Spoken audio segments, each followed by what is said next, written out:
Good morning और 10 के दमदार ट्रेड्स में आपका स्वागत है।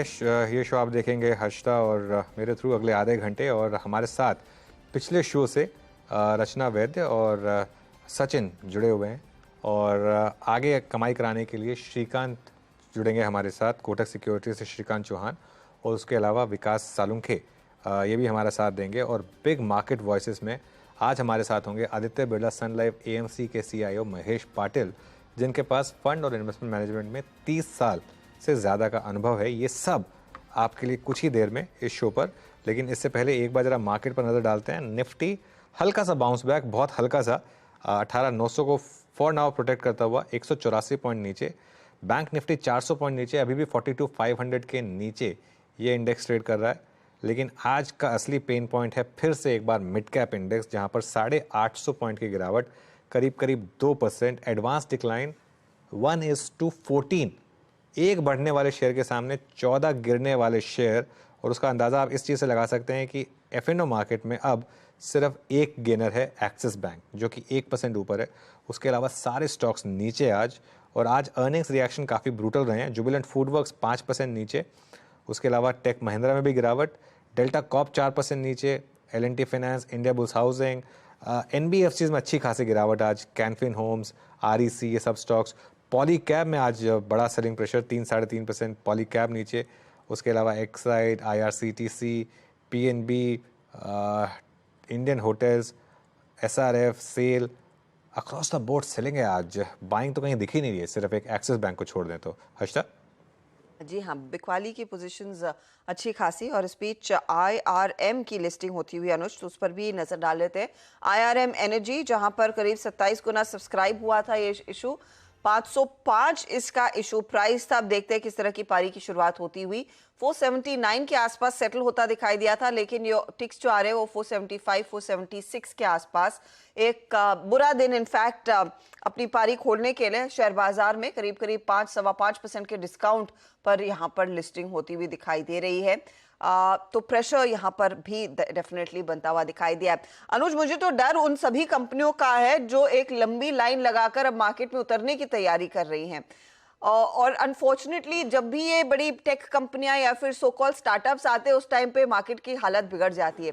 मामा अर्थ की आज प्रेस कॉन्फ्रेंस है, अब देखना होगा कि प्राइसिंग किस लेवल पर आएगी। लेकिन अगर उन्होंने ठीक से प्राइस नहीं हुआ और मार्केट का हाल यही हुआ, तो फिर एक और खराब शुरुआत हो सकती है।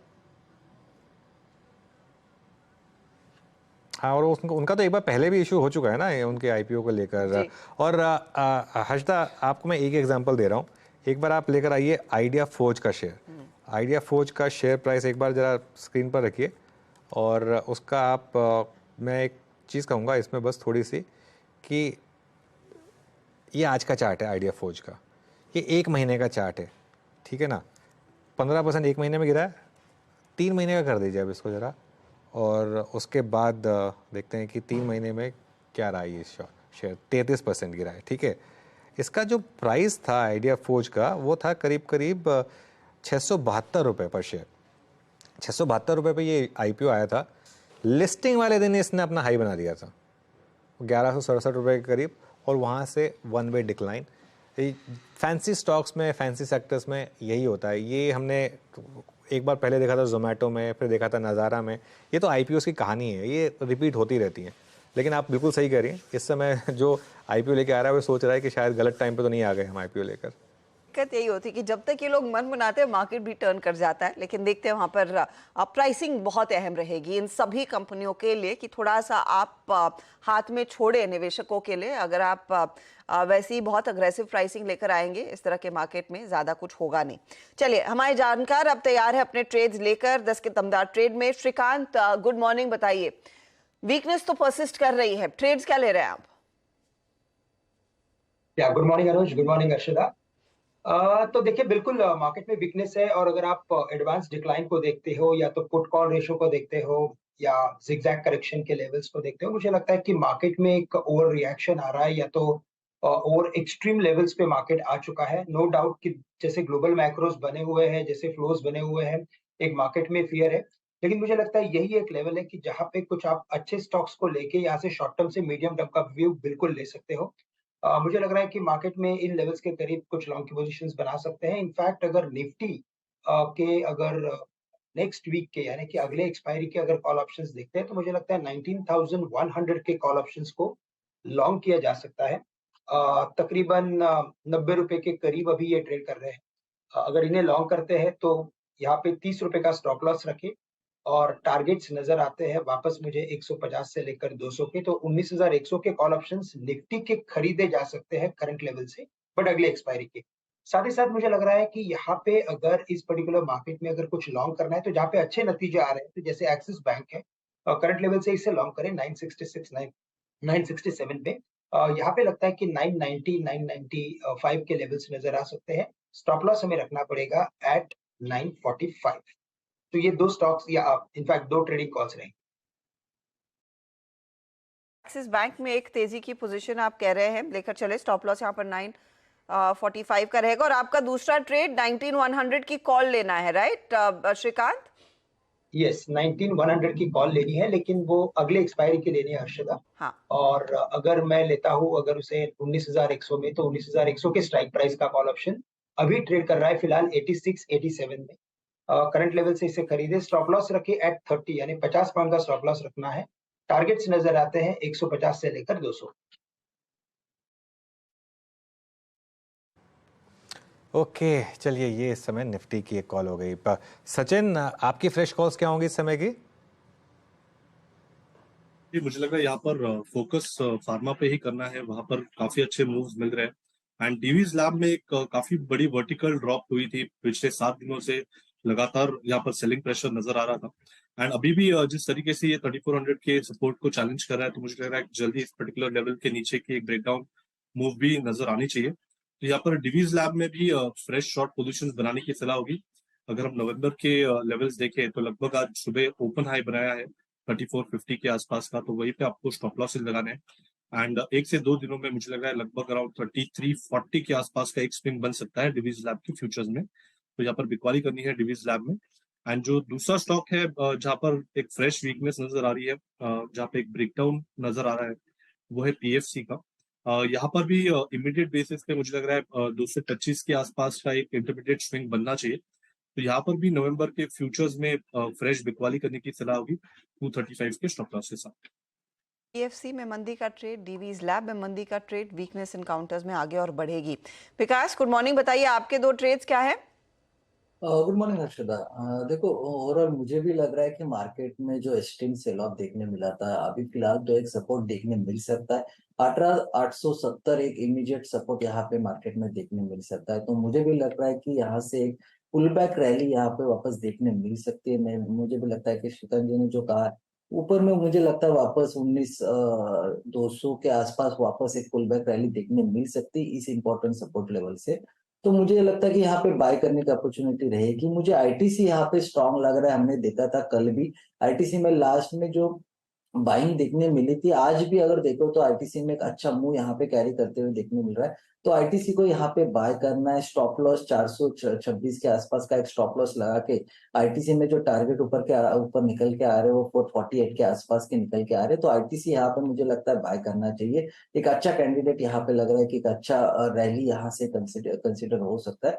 और दूसरा रहेगा वोल्टास। वोल्टास में मुझे लगता है लास्ट के 3 से 4 ट्रेनिंग सेशन में हमने देखा है कि 810 805 एक अच्छा बेस बना चुका है। वो इमीडिएट सपोर्ट यहाँ पे देखने मिला। हमने देखा कि लास्ट 4 दिन में 808 से ऊपर जैसे उस रेंज में आता है, वहां से वापस एक ऊपर की साइड की रेंज देखने मिलती है। तो एक अहम सपोर्ट जोन के आसपास वोल्टास यहाँ पे ट्रेड करते हुए देखने मिल रहा है। तो वोल्टास में 805 का स्टॉप लॉस लगा के बाय करना चाहिए। ऊपर में जो टारगेट निकल के आ रहे हैं 842 845 के आसपास के, तो दोनों भी काउंटर मेरे बाय साइड रहेंगे। मुझे लगता है कि एक पुल बैक रैली यहाँ पे इंडेक्स में देखने मिल सकती है। तो ये दोनों काउंटर में मुझे लगता है एक अच्छा मूव यहाँ पे देखने मिल सकता है। ओके, आईटीसी और वोल्टास, तो दो लॉन्ग कॉल्स। क्या मार्केट टर्न हो रहा है? ये इंटरेस्टिंग है क्योंकि फाइनली थोड़ी सी लॉन्ग कॉल्स आनी शुरू हुई हैं, लेकिन पता नहीं, देखते हैं मार्केट में ये चलेंगी कि नहीं लॉन्ग कॉल्स। रचना जी, आपकी ट्रेड्स रह गई हैं, बताइए क्या ट्रेड्स होंगी? जी, मेरी तरफ से भी इंट्राडे के हिसाब से now we are quite stressed on the downside. सिर्फ उसी रीजन से हम इंट्राडे के हिसाब से अपस्विंग के लिए प्ले करेंगे और दो काउंटर्स रहेंगे मेरे, वन इज हीरो मोटोकॉर्प के फ्यूचर्स और दूसरा रहेगा ग्रासिम के फ्यूचर्स। अगर पहले हीरो मोटोकॉर्प के फ्यूचर्स की बात करें तो यहाँ पे लॉन्ग करेंगे नवंबर फ्यूचर्स को विद स्टॉप लॉस ऑफ 3113 और ऊपर वाली साइड पे टारगेट लगाएंगे 3170 एंड 3190। और जहां तक ग्रासिम की बात है तो उसमें भी हम नवंबर के फ्यूचर्स को लॉन्ग करेंगे और यहाँ पे हम एसएल लगाएंगे 1864 पे और ऊपर वाली साइड पे हमारा टारगेट होगा 1895 एंड 1910।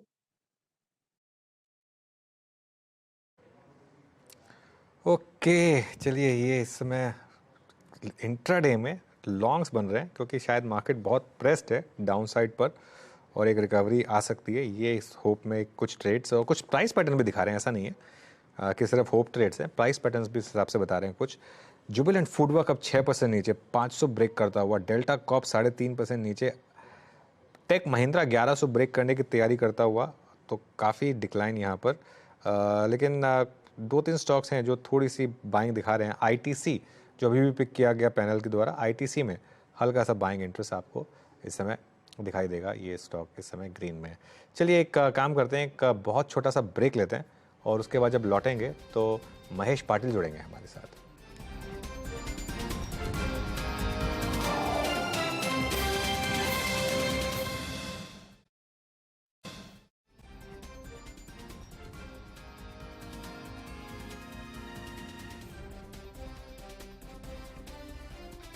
मार्केट वॉइसेस में आज हमारे साथ हैं आदित्य बिरला सन लाइफ एएमसी के सीईओ महेश पाटिल, जिनके पास फंड और इन्वेस्टमेंट में करीब 30 साल से ज़्यादा का अनुभव रहा है और ये करीब 3 लाख करोड़ से ज़्यादा का एसेट मैनेज करते हैं।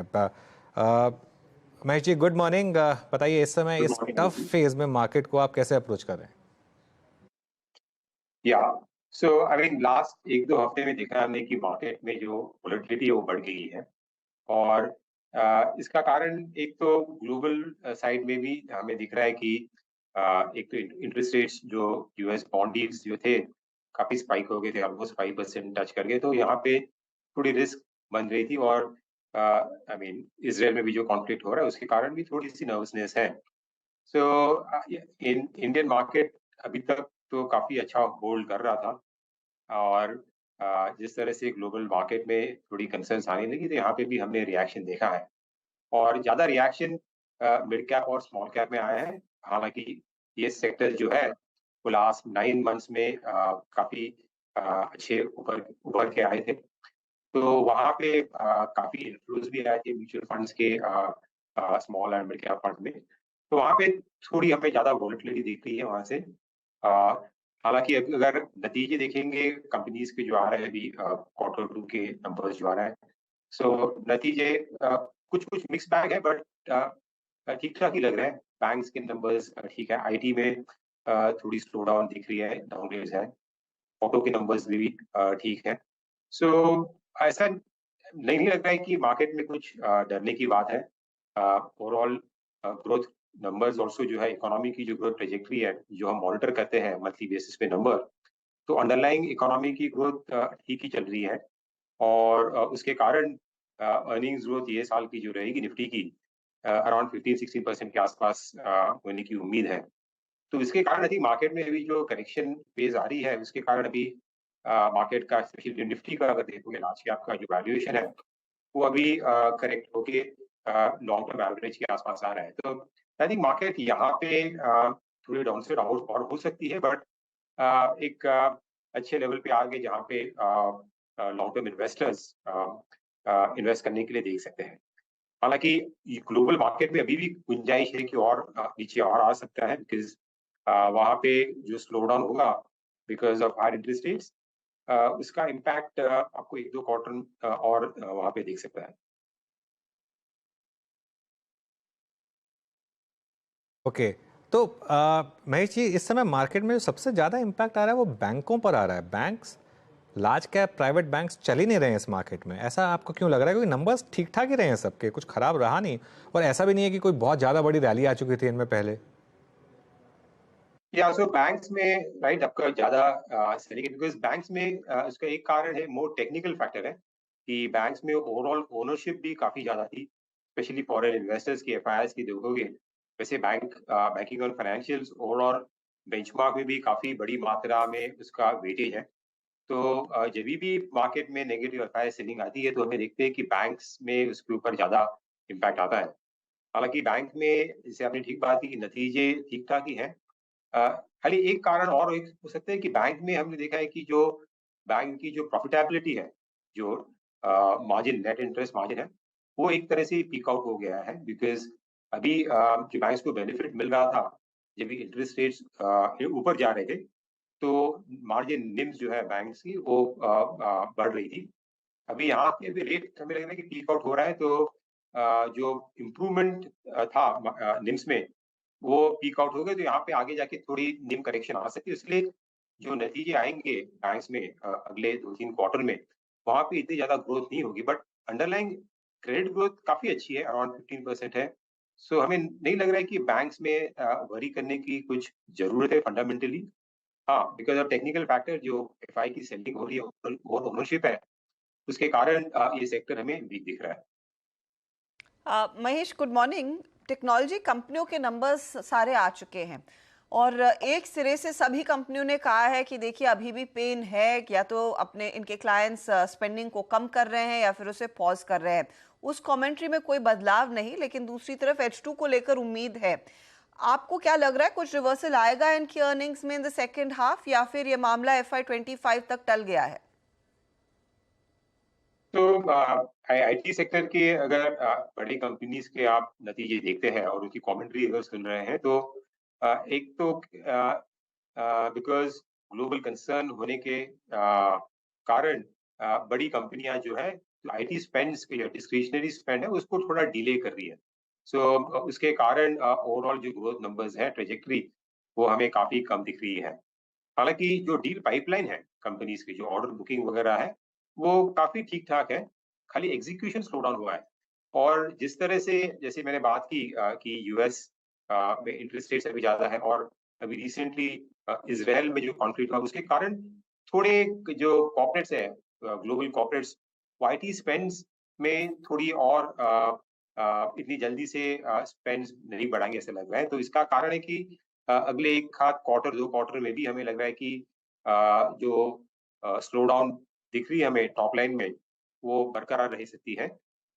नेक्स्ट ईयर FY25 में इस जब जो भी बड़ी ऑर्डर्स जो मिली है पाइपलाइन में, उनका एग्जीक्यूशन ऊपर आ सकता है। तो आई थिंक अगले सेकंड हाफ में भी हमें लग रहा है कि ये सेक्टर में आपको ज्यादा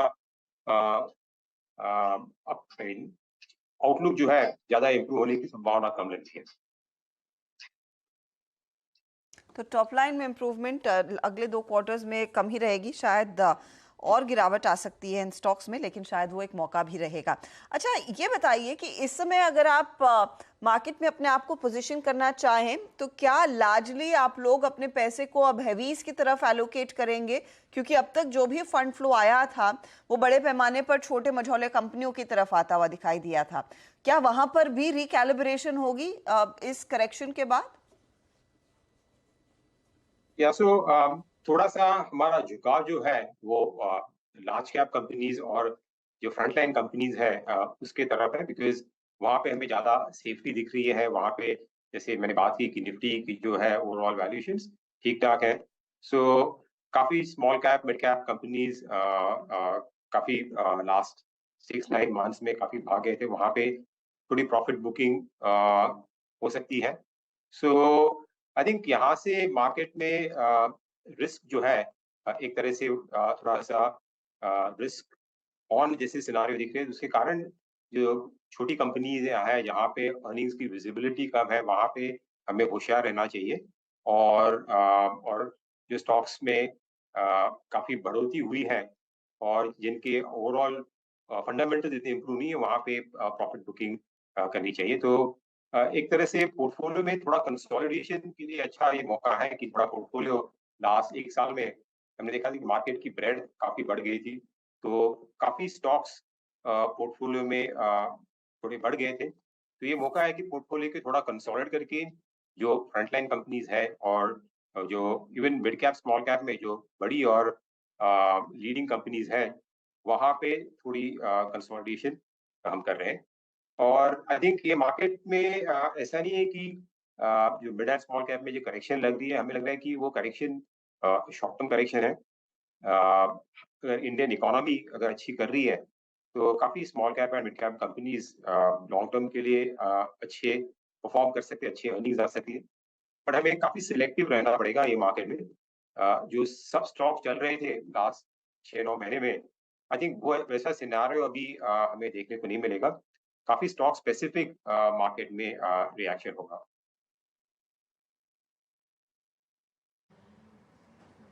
ओके, बाय द वे वो जो हल्की सी रिकवरी आ रही थी वो फेल हो गई है। देखिए यही दिक्कत है मार्केट में इस समय, क्योंकि ट्रेंड इतना ख़राब है। अब हम आ गए हैं 18,900 तोड़ दिया, अब हमने 18,899, अब हम 18,900 निफ्टी के वो जो लेवल था उसके नीचे आ गए हैं। और अब बहुत इंटरेस्टिंग होगा ये, क्योंकि जो ऑप्शंस के आंकड़े थे अगर वो देखें आप, तो जो 19,000 का पुट राइटर था वो तो खैर बुरा फंसा ही होगा, लेकिन उसके अलावा अब 18,850 का जो पुट राइटर है उसकी भी काफ़ी इंटरेस्टिंग सिचुएशन हो चुकी होगी, क्योंकि यहाँ पर देखिए मामला थोड़ा थोड़ा धीरे धीरे करके ख़राब हो रहा है। 19,000 के पुट में आज 500% का प्रीमियम जंप है। आप सोचिए अगर कल आप एक वीक मार्केट में 19,000 के पुट अगर बेच के गए होते तो आज 40 लाख शेयर की वहाँ पर 19,000 की पुट में अनवाइंडिंग हुई है। और अब अगला लेवल जो वॉच आउट करने का है वो 18,950 और 18,850 और 18,800 का भी है, लेकिन काफ़ी बुरा हाल इस समय मार्केट में। और उसके सामने आप कॉल राइटिंग देखिए क्या ज़बरदस्त हो रही है। 19,000 की कॉल में अब 2 करोड़ का बिल्डअप हुआ है आज की आज में, और बहुत ज़बरदस्त यहाँ पर सेलिंग इस समय। महेश जी, इस समय आपकी एडवाइस क्या है रिटेल इन्वेस्टर्स को, इस फेज़ को कैसे नेगोशिएट करें?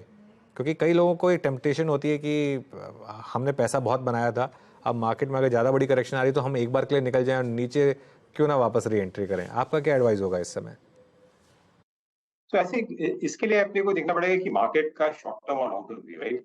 आई थिंक जो long term medium term view है मार्केट का, आई थिंक वो अभी भी अच्छा है। हमें नहीं लग रहा है कि ज़्यादा कुछ डरना चाहिए।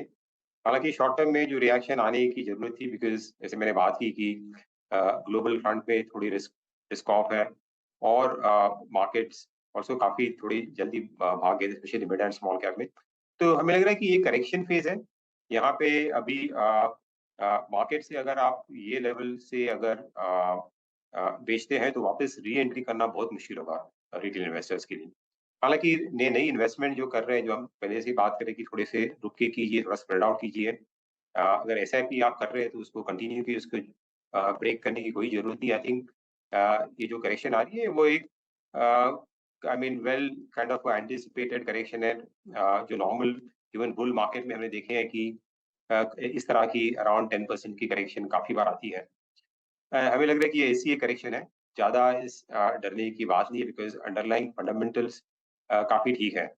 सो मैं नहीं कहूँगा कि इन्वेस्टर को कि अभी पैनिक करके निकल जाना चाहिए। हालांकि आपके अगर एसेट एलोकेशन में काफी कुछ चेंज हुआ है, राइट, तो वो एसेट एलोकेशन रीबैलेंसिंग करने की बहुत जरूरत है। तो हम लोग वही एडवाइस करें कि जो रीबैलेंस करना है पोर्टफोलियो को, अगर इक्विटी का एक्सपोजर आपका काफी बढ़ गया था तो वो आई मीन ये समय में उसको बराबर से आपका जो टारगेट एलोकेशन है उसके आसपास लेके, बिकॉज रिस्क रिवॉर्ड जो है इक्विटी में और बाकी जो एसेट क्लासेस है जैसे डेट में हुआ, वो काफी वेल बैलेंस्ड है ये लेवल पे। महेश पाटिल, बहुत बहुत शुक्रिया हमारे लिए समय निकाल कर अपनी राय देने के लिए। तो ये मार्केट आप देखिए हर टिक के साथ नीचे नीचे धीरे धीरे करके सरक रहा है, लेकिन शायद लॉन्ग टर्म पैसे बनाने के लिए अगर आप में हिम्मत है तो इससे अच्छा मौका नहीं मिलेगा। शायद कुछ और बुरे दिन देखे जाए इस मार्केट में, लेकिन यहाँ से आगे लॉन्ग टर्म स्टोरी के लिए एक अच्छी लेवल आपको दिखेगी भी। फिलहाल 18,890 के आसपास, जैसे अनुज भी मेंशन कर रहे थे कि 18,900 को हमने ब्रीच कर दिया है। अनुज, निफ्टी बैंक, मुझे याद है सुबह में आप 42,500 का जिक्र कर रहे थे, अब 42,400 भी टूटा, और लगभग कुछ देर पहले ऐसी स्थिति दिख रही थी कि कभी भी हम 42,300 के नीचे भी ट्रेड करते दिखाई देंगे। बिल्कुल हर्षदा, 41,800 मुझे लग रहा है अब ओपन हुआ है बैंक निफ्टी में, और कोई दिक्कत नहीं है बैंक निफ्टी में। मुझे जिस चीज़ से डर लग रहा है कि बैंक निफ्टी में क्यों इतनी दिक्कत आ रही है, क्या कारण है कि बैंक निफ्टी इतना अंडर परफॉर्म कर रहा है। और अब बैंक निफ्टी को अंडर परफॉर्म करते हुए हर्षदा पूरे 2-3 महीने हो गए हैं जिसमें वो अंडर परफॉर्म कर रहा है इस तरीके से, और वो भी लार्ज बैंक्स। एचडीएफसी बैंक देखिए, अब आप हमने 200 वीक मूविंग एवरेज की बात की थी, वो लेवल करीब 1450 के आसपास था। 1479 पर तो हम आ चुके हैं एचडीएफसी बैंक में, और ये लगातार स्टॉक अंडर परफॉर्म कर रहा है। मेरे ख्याल से सबसे बड़ा फैक्टर जो है ना वो एचडीएफसी बैंक, जैसे मैंने कहा एचडीएफसी बैंक, रिलायंस और आईसीआईसीआई बैंक, 3 स्टॉक्स वीक रहे हैं। हर्षदा, इस मार्केट में मैं अपने एक पास्ट एक्सपीरियंस से एक चीज़ कह रहा हूँ रिटेल इन्वेस्टर्स के लिए, इस मार्केट में एक जो अच्छी थ्योरी आप लगा सकते हैं वो थ्योरी है कि हर करेक्शन पर निफ्टी अपना एक कॉर्पस बना लें कि मुझे निफ्टी की बात कर रहा हूँ मैं, कि निफ्टी में और इंडेक्स फंड में या ईटीएफ में मुझे इतना पैसा डालना है, और हर 200 पॉइंट की गिरावट पे यहाँ से 20% ऐड कर दें। ठीक है, अब इसका मतलब ये नहीं है कि आपका पूरा का पूरा वो पैसा इन्वेस्ट होगा ही, लेकिन आप ये मान के चलिए कि यहाँ से मैक्सिमम आप अगर और 1000 पॉइंट की डाउनसाइड देख रहे हैं निफ्टी पर, तो 20% 200 पॉइंट के डिक्लाइन पर। अब हम 18,900 पर हैं, तो 200 पॉइंट 18,700 पर, फिर 200 मतलब 20% अभी, फिर 18,700, 18,500, 18,300, 18,100, ऐसे एक व्यू बना लें अपना कि इसमें आप 20% पैसा डालेंगे और उसके बाद फिर स्क्रीन नहीं देखेंगे कुछ टाइम के लिए। इससे आपका बड़ा पैसा बनेगा जब अगली बुल मार्केट आएगी, क्योंकि यहाँ पर बॉटम कोई नहीं टाइम कर पाएगा। हम सुबह सुबह लेवल्स आपको बता देंगे, मैं वीरू, मतलब ये सब लेवल्स जो हैं ये लाइन इन सैंड नहीं है, ये डिसाइड नहीं करेंगे कि यहीं पर मार्केट बॉटम बनेगा, कोई नहीं बता पाएगा। तो इसके लिए तरीका क्या है कि आपको क्या करना है अब इस मार्केट में, तो हर 200 पॉइंट की करेक्शन पर 20% अपनी वो जो लमसम इन्वेस्टमेंट है वो आप निफ्टी में कर दीजिए। जी हाँ, धीरे धीरे करके ही अच्छी खासी रकम बनती हुई दिखाई देगी और इस टिप का फायदा उठाना सबसे सही रहेगा। चलिए अब हमारे जानकारों से भी इजाजत लेते हैं। सचिन, रचना, श्रीकांत, विकास, बहुत बहुत शुक्रिया अपने ट्रेड्स देने के लिए। कि अब नीरज जी आ चुके हैं और उन्हीं को आप बेटन सौंप देते हैं, क्योंकि इतना पेन तो हमने देख लिया। अब नीरज जी आपकी बारी। 18,888 पर निफ्टी। 18,888, my God. चलो ये दिन भी बीत जाएंगे, लेकिन मुझे लगता है इस समय आपको पॉज लेने की ज़रूरत है। जो भी बहुत इन्वेस्टर्स को वीर बहादुर बनने की ज़रूरत नहीं है। थोड़े दिन चुपचाप बैठिए और देखिए इसको, let it settle down first, क्योंकि आप बहुत अनसर्टन दुनिया है इस समय। किसी को नहीं मालूम कि खाड़ी देशों में क्या होगा, किसी को नहीं मालूम कि 3 राज्यों के चुनाव के परिणाम क्या आएंगे, और किसी को नहीं मालूम कि यूएस में बॉन्ड यील्ड कहाँ तक जाएगी।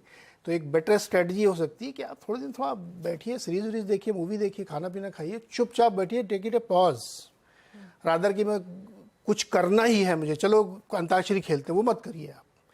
क्योंकि ये जिस तरह से मार्केट अभी टूट रहा है ना, जिस तरह से लेवल्स टूट रहे हैं जो अभी जिक्र कर रहे हैं, तो वो थोड़ा सीरियस है। और अभी आप देखिए हेज फंड की जो मार्जिन रिक्वायरमेंट है वो 70-80% हो गई है, तो वो डेली आके लिक्विडेट करेंगे, तो आप उनसे मैच थोड़ी कर सकते हैं, वो बिलियंस ऑफ डॉलर मैच कर रहे हैं। तो ये जो इंटरनल जो आपको रोज सुबह मैं समझाता हूँ उसको थोड़ा समझने की कोशिश करिए। तो लेकिन खैर देखते हैं क्या तस्वीर बनती है। बता दें कि मनी कंट्रोल पर दिए गए विचार एक्सपर्ट्स के अपने निजी विचार होते हैं। वेबसाइट या मैनेजमेंट इसके लिए उत्तरदायी नहीं है। यूजर्स को मनी कंट्रोल की सलाह है कि कोई भी निवेश निर्णय लेने से पहले सर्टिफाइड एक्सपर्ट की सलाह लें।